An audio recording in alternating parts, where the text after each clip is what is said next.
नामे काम गोविंदे मुकुंदे उदारे अपारे हरि करी निर्नामे कामे। हाँ जी। 68 तो। पूतन को है पूत अमूतन, जड़ परनाश नाश है मृद जन। हाँ जी। और जैसे पिछले सवैये में था भाई तो आत्मा रूप है। तो प्रश्न उठ जाता है भाई ये शरीर क्या है, तो अब शरीर का खंडन होएगा। तीनों शरीरों का,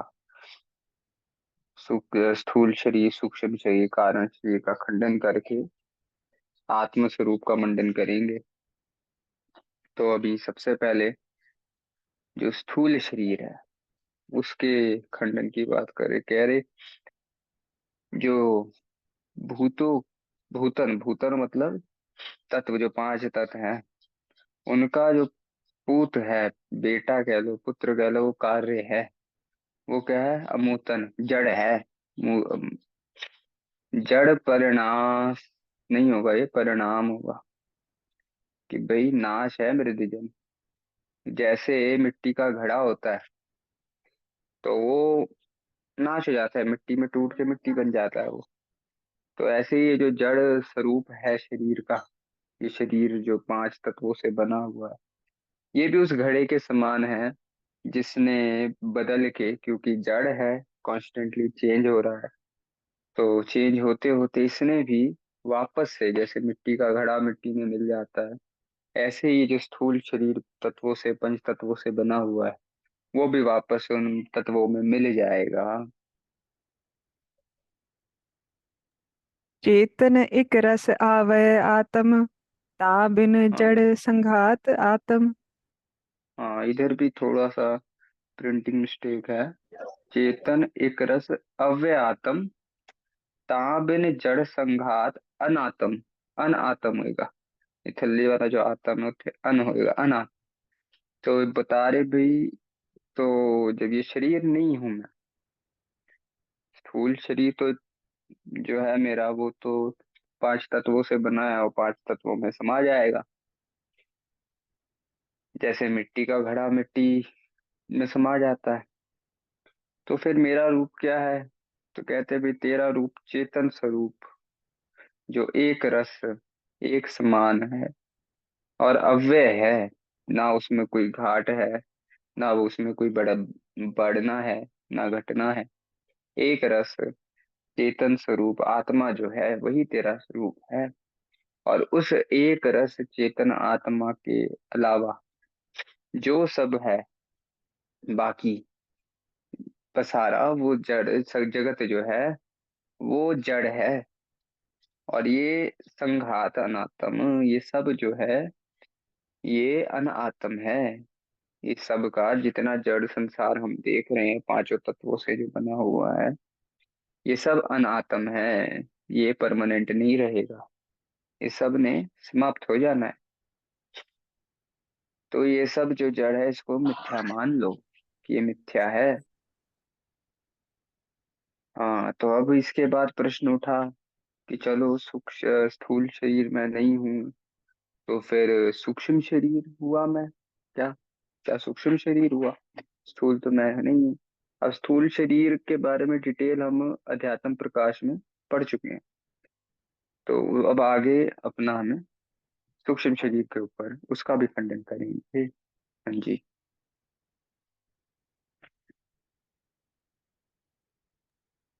सतो अंश पूतन की जो है, ताते अंतस्करण पयो है। अब जो सूक्ष्म रूप में जो तत्व, ये पांच गुण हैं, पांच तत्व हैं। अ, जो हम वैसे पांच तत्व देखते हैं, आकाश, वायु, जल और पृथ्वी, अग्नि, पृथ्वी। तो ये पांच तत्व हैं। इसका सूक्ष्म रूप लगा लो, शब्द, स्पर्श, रूप, रस, गंध। इनका जो सत्व अंश है, सूक्ष्म पंच तत्वों का जो सत्व अंश है, उससे अंतःकरण बनता है। ये पीछे अध्यात्म प्रकाश में कर चुके हैं। तो वो जो सूक्ष्म सतो अंश है इन तत्वों का, उससे हमारा अंतःकरण बनता है, अंतःकरण जो है वो बनता है। तो ये भी क्या बना, ये भी तत्वों से ही बना। जो हमारा अंतःकरण है वो भी तत्वों से बन रहा है, 5 तत्वों से ही बन रहा है। उसके सूक्ष्म रूप के सतों अंशों से। जो स्थूल शरीर है वो तो पंचीकरण हो गया, वो 25 तत्व हो गए। जो सूक्ष्म शरीर है वो बनता है सूक्ष्म तत्वों के सूक्ष्म रूप से। क्योंकि जब सत तत्व प्रकट होते हैं तो सबसे पहले वो सूक्ष्म रूप में प्रकट होते हैं। तो सूक्ष्म रूप में बना ये। तो ये सूक्ष्म रूप में जो तत्व है उनका जो सतोगुण का पोषण है, हिस्सा है, उससे हमारा अंतःकरण बना है। तो हाँ जी। राग द्वैख को खस जाते, सोप हाँ, रावरो रूप न तांते। कहते हैं ये जो है अंतःकरण है, ये राग द्वेष का घर है। घोषश मतलब घोष, घोष संस्कृत शब्द है, घोष मतलब होता है घर। तो उससे ये शब्द बना घोषश। तो राग द्वेष का घर है ये। यहीं पे मन में ही द्वैत आता है, जो चित्ती आती है। अंतःकरण में ही द्वैत बनता है, राग द्वेष, अपना पराया, सुख दुख ये सब जो है ये अपना मन में ही बनता है, अंतःकरण में ही पैदा होता है ये सब। तो ये तो राग द्वेष का घर है, परमानेंट नहीं है। आत्मा में तो राग द्वेष है नहीं, आत्मा तो क्या बताया, एक रस है। पीछे बताया ना, चेतन एक रस अव्यय आत्म। वो तो एक रस है आत्मा। अंतःकरण में तो द्वैत है, एक रस तो है नहीं। राग भी है, द्वेष भी है, अपना पराया, हंगता ममता, ये सब है। तो इसलिए कह रहे सो भी रावरो रूप न ताते, ये भी तेरा रूप नहीं है। क्योंकि ये भी तो तत्वों से ही बना है। जैसे पंचीकृत तत्व हैं जिससे हमारा स्थूल स्वरूप बना है और वो उसमें समा जाता है, ऐसे ही जो सूक्ष्म रूप के सत्व गुण में से बना हुआ अंतःकरण है, ये भी तो सूक्ष्म तत्वों के सत्व गुण में समा जाएगा। ये कौन सा तेरा रूप है, ये भी तो तत्वों से ही बना है। ये भी तो उन भूतों से ही बना है, पंचभूतों से बना है। तो जो चीज पंचभूतों से बनी है वो पंचभूतों में समा जाएगी, वो परमानेंट नहीं है। तो इसलिए भाई जो अंतःकरण है, जो मन है, बुद्धि है, चित्त है, अहंकार है, ये भी तेरा रूप नहीं है। हाँ जी। कार्य द्वारा जिस अनुमाना, ना तर सो परतख अपाना। हाँ, अब क्या मैं कारण शरीर हूँ, अब ना मैं स्थूल शरीर हूँ, ना मैं सूक्ष्म शरीर हूँ। तो क्या बचा, कार्य शरीर। तो कार्य द्वारा जिस अनुमान, भाई कार्य कारण शरीर के बारे में पता कैसे चलता है, कार्य, भाई ये दोनों शरीरों का कारण जो है वो कार्य शरीर होता है। तो भाई कार्य के द्वारा, भाई जिसके कारण से ये दोनों शरीर बने, तो जिसका अनुमान क्या, उसके कार्य से हो रहा है। अगर उसके कार्य से कार्य ना हो तो उसका अनुमान ना हो, वो अनुमान से पता लग रहा है। ना तर सो प्रत्यक अभाना, प्रत्यक्ष उसके बारे में नहीं बताया जा सकता। हाँ जी। बिब उपाधि को कारण जो है, कारण देह कहते न आत्म सो है। कहते ये जो दोनों विभ मतलब दोनों, दोनों उपाधियां क्या है, स्थूल शरीर और सूक्ष्म शरीर, जिसके कारण से बन रही है, जिस क्या है कारण शरीर, अज्ञान। अज्ञान के कारण से ही तो दोनों शरीर बने। तो जो कारण है इस दोनों शरीरों का, इन दोनों उपाधियों का, वो है कारण दे। अब जब उपाधि ही जिसकी नहीं, जिसकी असल में कारण दे है वो अविद्या से है। अविद्या आत्मा है नहीं। तो इसलिए कह रहे कारण देह जो है वो भी तेरी आत्मा नहीं है। तो यहाँ पे खंडन कर दिया तीनों शरीरों का। अब ये तीनों शरीरों के बारे में डिटेल में विचार चंद्रोदय, विचार सागर अपने अध्यात्म प्रकाश में है। तो कारण देह ना आत्म सो है, तो जो तेरी कारण देह है वो भी आत्मा नहीं है। तो अब बताएंगे आत्मा क्या है। हाँ हीन जी। उपाधि वहीनो जो, रूप तुम्हारो निश्चय सोई। कहते तीनों उपाधियों से परे जो है, जो तीनों उपाधियों के परे है वही तुम्हारा रूप है, निश्चय करके जान लो। कारण स्थूल सूक्ष्म कारण रूप इन दोनों से रहित जो ब्रह्म है, हे मन, अपने मन को बोल रहे हैं ना, मन को उपदेश दे रहे हैं कि मन जान लो कि असल में ये तेरा स्वरूप है, ब्रह्म तेरा स्वरूप है। नह तत् ब्रह्म रूप निज त्यावह, जाकर मूढ़ मुकत तू पावह।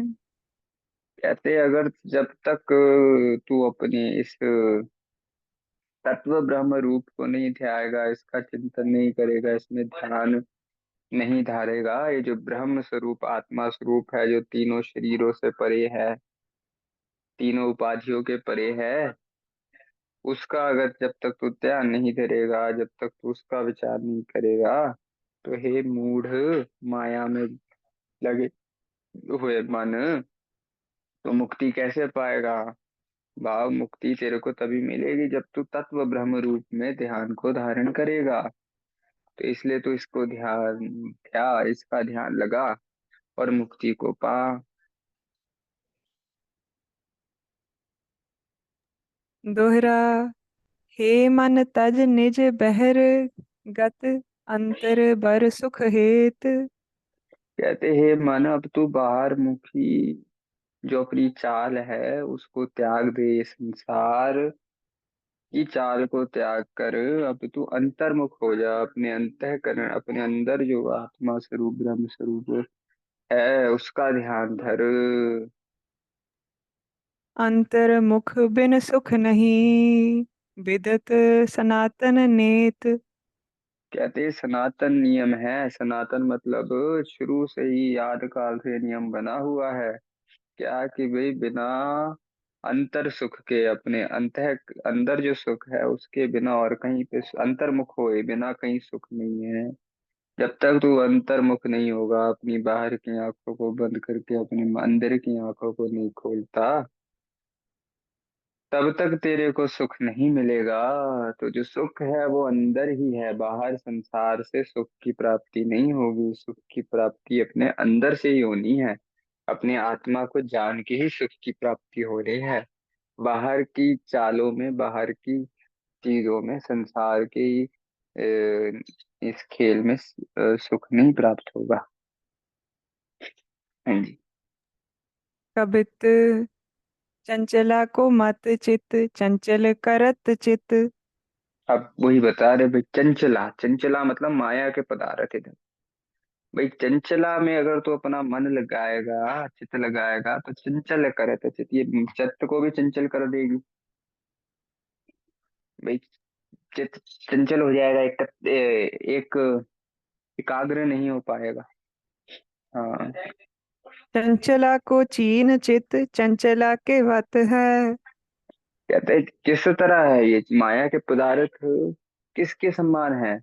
तो कहते हैं भाई जो बिजली जब कड़कती है, तो जैसे बिजली कड़की कितनी देर रही, एक क्षण रही और गायब हो गई।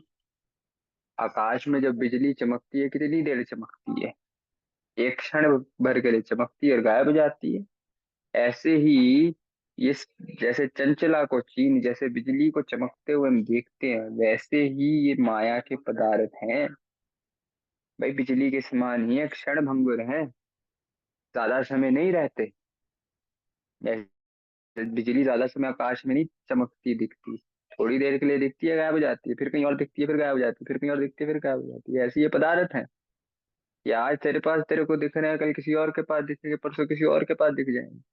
पर ना तेरे पास रहे ये परमानेंट, ना किसी और के पास परमानेंट रहेंगे, ये तो सब गायब होते रहेंगे, क्षण भंग हो गए, चलायमान है।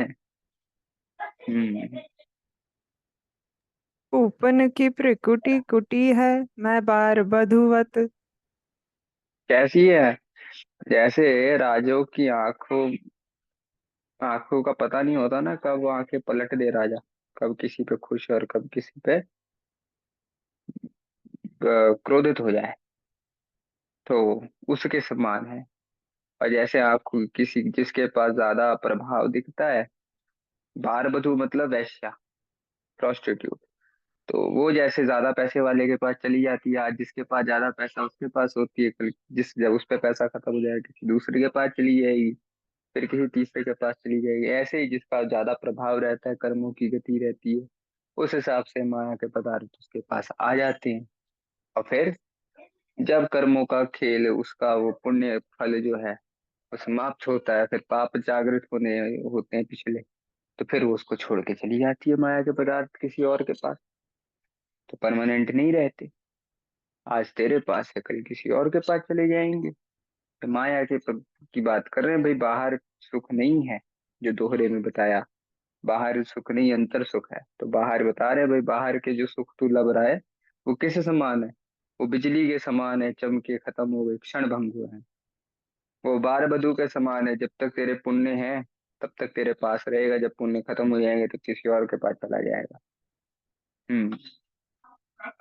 गतागत के बपार विच विचरत है।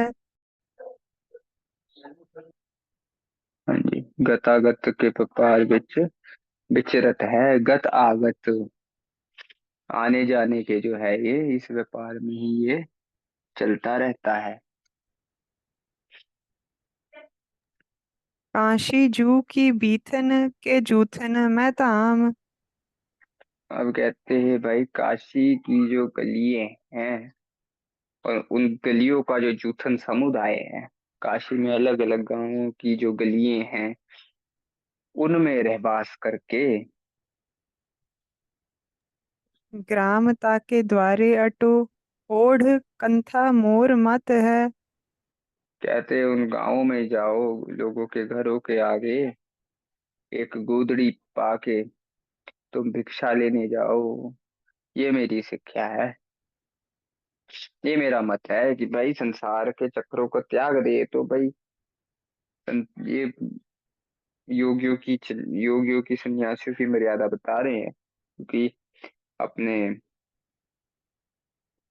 भर्तरी जी महाराज योगी हो गए थे, सन्यासी हो गए थे। तो वो मर्यादा का, उस मर्यादा की बात कर रहे हैं कि हे भाई, जो संसार की चाल है वो तो कैसी है वो उन्होंने हमें पीछे बता दी। तो कहते फिर क्या करा जाए। तो कहते काशी में जाकर वास करो, और वहां पे जो गलियां हैं और जो लोगों के घर हैं उनके आगे जाओ एक कंबली ओढ़ के, और जाके वहां पे भिक्षा मांगो। ये मेरी शिक्षा है मन तेरे को। हम्म। ताते पाण पात्र परे भिख्या तासो प्राण तरे। कहते अपने हाथों को ही, हाथों में ही तेरे जो कोई भिक्षा दे दे, उसी को तू धारण कर, उसी को खा के अपने जीवन गुजार कर। कमला की रति लोक कमला करत है। कहते भाई देख, संसार में कमला माया की गति ऐसी है कि तू बड़ा संयम से, अगर तू योगी भी हो गया है, सन्यासी भी हो गया, उदासी भी हो गया, तो ये भाई बड़े संयम से रह। क्योंकि माया की जो गति है, ये बड़े बड़ों को, अच्छे अच्छों को कमला पागल कर देती है। तो इसलिए ज्यादा इच्छा मत कर भिक्षा में भी, कि मेरे को बहुत अच्छे पकवान मिल जाए, जो तेरे हाथ में पड़ जाए, कर पात्र में पड़ जाए, हाथों के पात्र में पड़ जाए, उतना लेके तू अपना प्राण का गुजारा कर। ज्यादा मत भाग कि मेरे को बहुत कुछ मिल जाए। क्योंकि ये एक बार माया के चक्कर में पड़ गया, तो कहते हैं माया के पीछे फिर फिर के तो कितने लोग जो हैं पागल होकर खत्म हो गए, कितनों को माया ने पागल कर दिया है। तो इसलिए हे योगी, हे साधु, तू अपनी मर्यादा में पक्का रहे।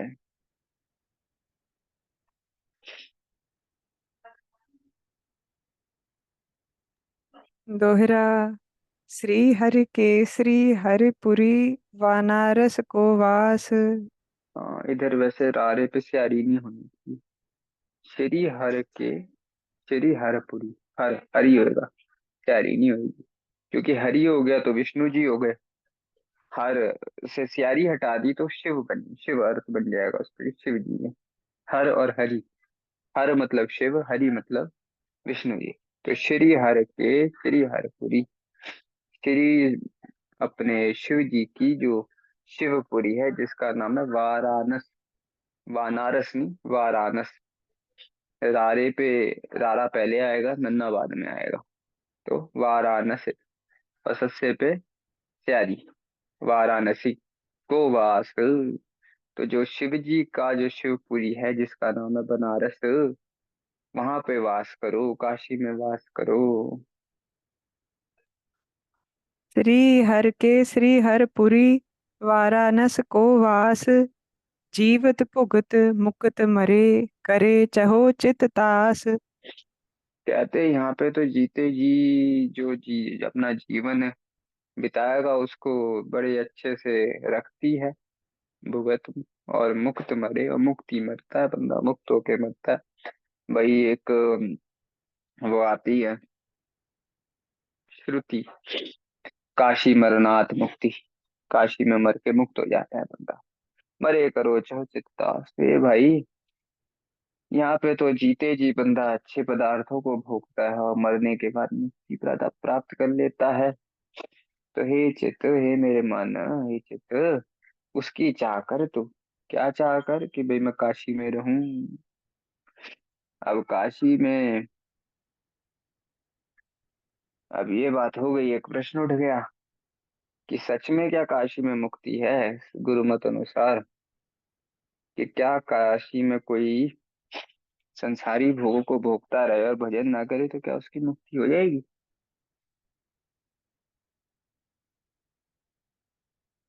तो अपना कबीर जी कहते हैं, मनो कठोर मरे बानारस, नरक न बचे आ जाए। तो कबीर जी कहते हैं, भले ही अगर मन तेरा कठोर है तो बनारस में मर के भी तेरे को नरक मिलेगा ही मिलेगा। बात सही है, काशी मरनाथ मुक्ति। पर काशी में रहने के नियम से अगर बंदा रहे तो मुक्ति होएगी। कि भाई काशी में अगर बंदा नियम का पालन करे जो काशी का है, तो फिर वो मुक्त होएगा। तो काशी में रहने का नियम अभी बता भी दिया पीछे हमें, और आगे भी बताएंगे भाई काशी में रहने का नियम क्या है जिस हिसाब से मुक्ति होती है। क्योंकि काशी सिर्फ एक शहर नहीं है, काशी एक लाइफस्टाइल है। काशी में रहने का एक नियम है, उस नियम के हिसाब से अगर बंदा रहे तो वो मुक्त होगा। काशी में हर कोई मुक्त नहीं होगा। शिव जी के जो वचन आता है, शिव जी उसके कान में तारक मंत्र बोलेंगे, तो तारक मंत्र सुनने के लिए भी तो एक नियम होगा। क्योंकि मरते समय अगर कोई मर रहा है उसको राम राम सुना भी दो, अगर उसने जीवन में राम राम जपा होगा तभी उसे वो राम राम सुनाई देगा। जिस चीज का अभ्यास होता है पूरे जीवन भर, तो मरते समय भी वही चीज चेते आती है। तो इसीलिए कबीर जी ने इस चीज का खंडन नहीं किया, पर उन्होंने बताया कि भाई बनारस में मरने से मुक्ति कब होगी, जब तुम हरि के संत होगे, हरि के दास होगे। भजन जो रहने का नियम है काशी में, उस नियम का पालन करोगे। तो पैसे भी हमें पीछे भी बता दिया भाई, माया की इच्छा ना करो। जो साधु जन हैं उनके लिए नियम है भाई, एक बार कर पात्र में भिक्षा लेके वो लोग खाओ और बाकी समय अपना भजन वाणी में आत्म स्वरूप के चिंतन में बिताओ। आगे भी वही बात बताएंगे। हाँ जी। तबित उपबनो मध सिद्ध, भोजन विविध तप। हाँ, यहाँ पे होगा उपवनो मद सिद्ध भोजन विविध विध। विध आएगा बीच में, विविध और तप के बीच में एक और विध आएगा। फिर तप जो है वो अगली लाइन में चला जाएगा। तो कहते हैं काशी के आसपास कई सारे उपवन हैं, कई सारे छोटे छोटे वन हैं, उनके बीच में रहे। और शहर में कब आए, लोगों के बीच में कब आए, भोजन लेने के लिए आ जाए। या जंगलों के बीच रहे और जंगल में अनेक प्रकार के तुम्हें भोजन तो मिल ही जाएंगे, फल कितने सारे कुदरत ने फल कंद मूल ये सब आदि तैयार किए हुए हैं, वो भोजन के तौर पे ले। हाँ जी।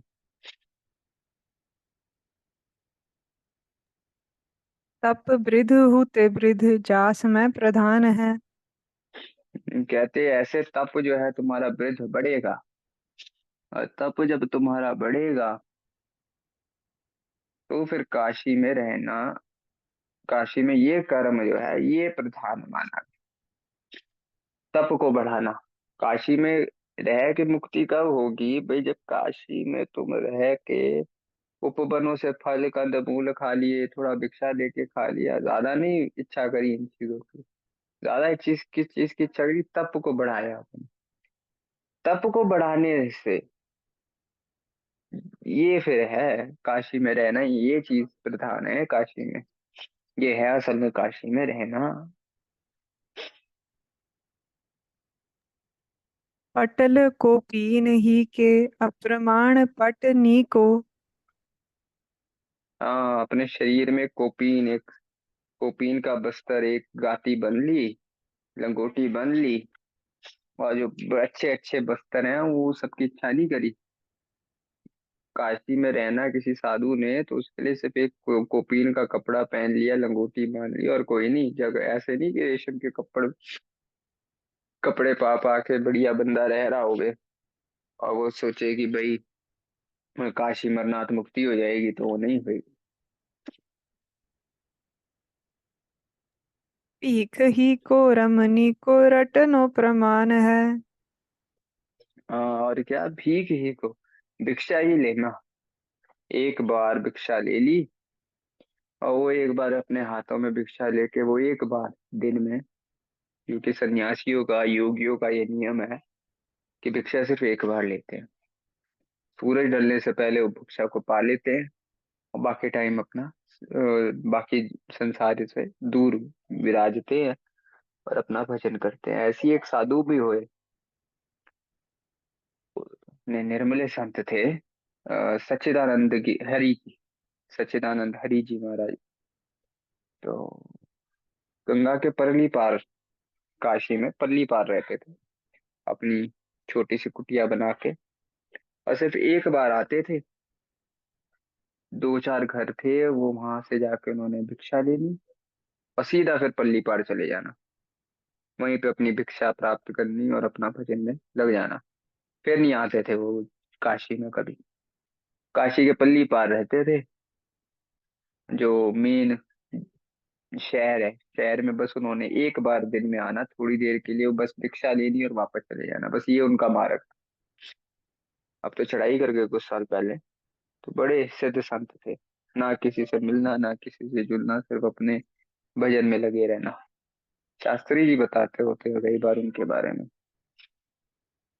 हम्म। तो ऐसा रहे बंदे का, बस लोगों के बीच में आए तो बस अपने भिक्षा ले और भिक्षा लेकर आगे बढ़ जाए।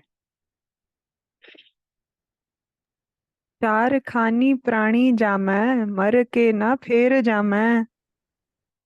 कहते भाई काशी की महिमा बता रहे भाई, यहाँ पे जो चार खानी, चारों प्रकार से जो जीव हैं, अंडज रज क्षेत्र ऋतुभुज, ये सब जो हैं ये मर के फिर दोबारा नहीं आते। आवे टिग तामै मंगल समान है। और कहते हैं वहां पे मृत्यु भी बड़ी मंगल है।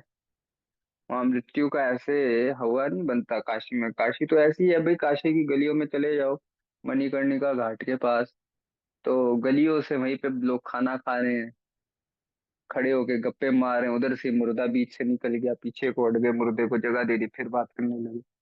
वहां कोई मृत्यु का इतना बड़ा नहीं होता, क्योंकि ये रोज वहां मृत्यु, ये मृत्यु है, शिव की नगरी है, इतना बड़ा शमशान है मणिकर्णिका घाट, तो वहाँ मृत्यु भी मंगल ही है, एक उत्सव ही है मृत्यु भी। भाई देखो काशी इकलौती ऐसी जगह है जहाँ पे